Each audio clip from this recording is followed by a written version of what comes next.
Как все-таки вам удается на протяжении такого долгого времени поддерживать свой адвокатский статус, так скажем, и не попадаться под горячую руку властей?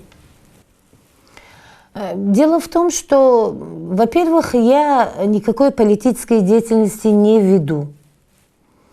Я правовед, я юрист. Да, я требую. Я требую, наверное, в течение 30 лет они уже привыкли меня вот в таком образе принять. Они уже видят, что в течение 30 лет я не изменилась и, наверное, не изменюсь. Вот. Но сложно, конечно. Вот только что я вам сказала, что если ни одного дня не спать спокойно, разве это жизнь? Даже вот сейчас я нахожусь здесь, в социальных сетях уже меня объявили врагом народа, только из-за того, что я была на семинаре в Брюсселе. Были встречи в Европарламенте, Евросоюзе.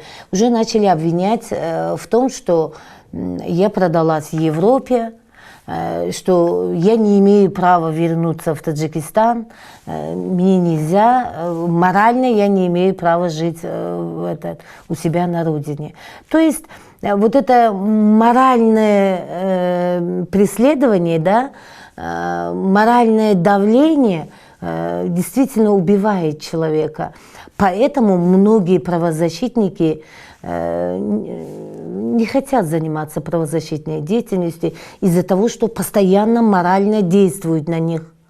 Действительно, здесь надо иметь железные нервы и терпение.